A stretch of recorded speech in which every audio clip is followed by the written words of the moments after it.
What is going on, everyone? Badger here. Sure to like and sub, and let's get into this. Warhammer has been around for a hot minute.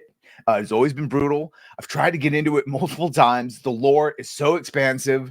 When I was a kid, it was more, the tabletop version of the game and the painting the miniatures. And then they started to come out with video games, but they were more RTS.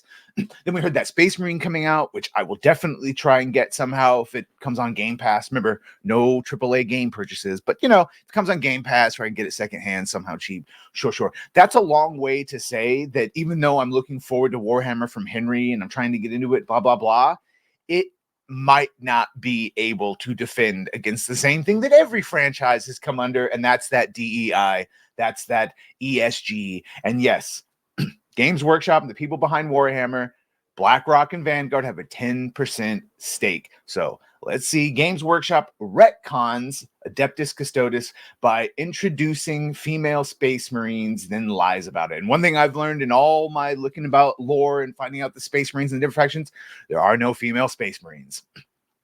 Games Workshop, company behind Warhammer, confirmed that it retconned the Adeptus Custodes by adding female Space Marines. They have lied about it being a retcon.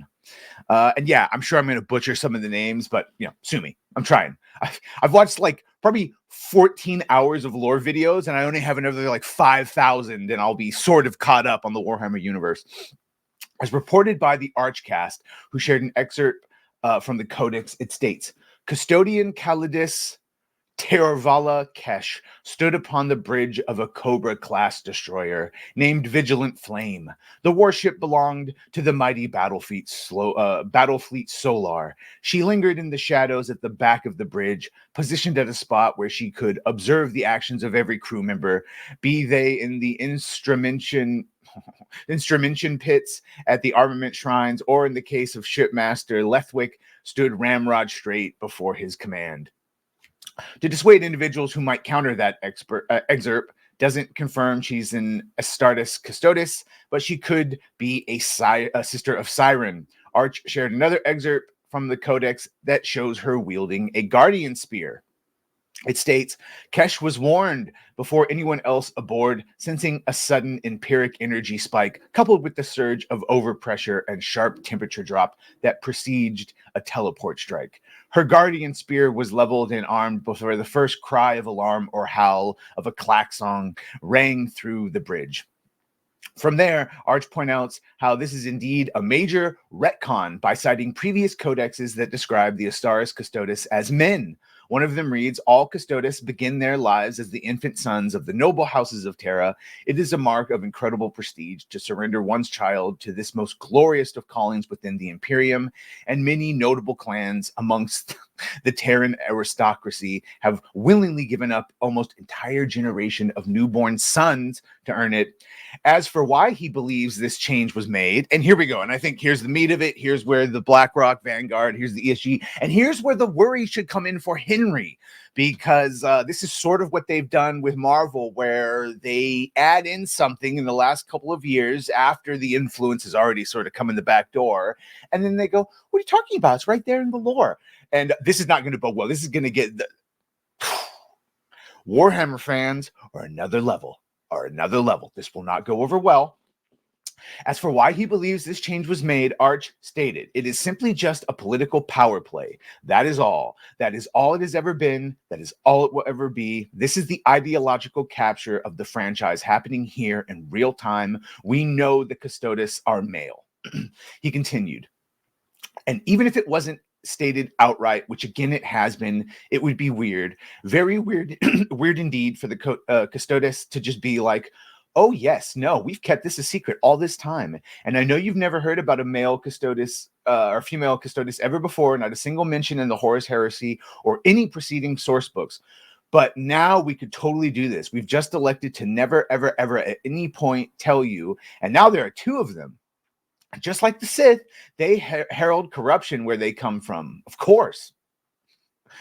Games Workshop has since posted to their official X account writing, since the first of the 10,000 were created, there have always been female custodians. Arch reacted to this point, noted that the change was made due to malice. He stated, say it after me, always assume malice. Furthermore, Arch speculates that these changes are done at the behest of investment firms BlackRock and Vanguard, given the two combined control over 10% of the company. He states, now both BlackRock and Vanguard are very progressive investment companies that have been actively pushing the ideas of ESG and DEI into every company that has been involved with, and we know that. In fact, they have established that your abidance with these programs, which are extremely progressive and woke in nature, and also should be outright illegal in most Western nations due to the requirements of racialized hiring programs, they deem that all the companies they work with abide by these regulations. Games Workshop is no different. I guarantee it. He's not wrong on all of those counts.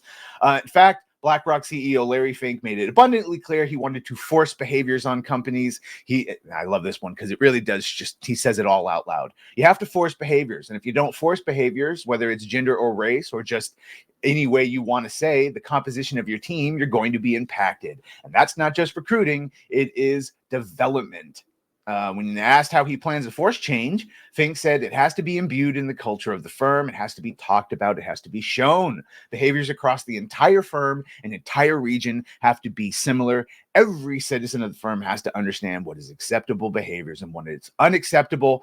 Arch then reiterates that this is all done as part of a political agenda. As we've talked about in the last video, where we covered in an article which makes this all clear, this has nothing to do with female space marines. This is why the demand was immediately made for female space marines after the canonization of female custodes. This is not about representation. It's not about having female models. It is about power and influence. It is about subverting and taking over what has, at this point, become a British institution. That is the only goal. Is Warhammer a British institution? I didn't know that.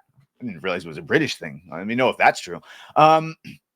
This news comes in the wake of Games Workshop previously declaring their allegiance to diversity back in June 2020. The company posted a statement that declared Warhammer is for everyone, except for anyone for heresy or whatever, and noted their intentions of diversifying their various Warhammer products.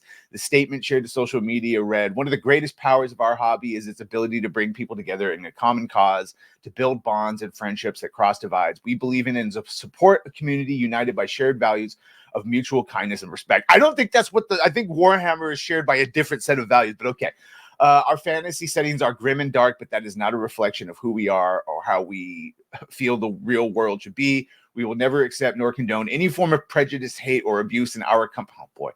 We will continue to diversify the cast of characters we portray through miniatures, art, and storytelling. So that was just them letting them know a long time ago that they gave in to the DEI bandwagon. Let me know, all you people. So now Colin, all you hardcore Warhammer fans that are out here, what's going on here? Were there always Space Marines? Is this, they just didn't talk about it till now? Do you see the influence? Are you upset about this? Is this just the one start of many? And should we possibly be worried about what Henry will and will not be able to do because of this type of lore changes, handcuffing? I don't know. Let me know, but this does not bode well. It doesn't make me feel great about the future of getting into another franchise that might be taken over and ruined. So let me know what you think of this. Make sure to like, share, and sub. If you've done that, thank you. If you're going to do that, thank you. And well, bye.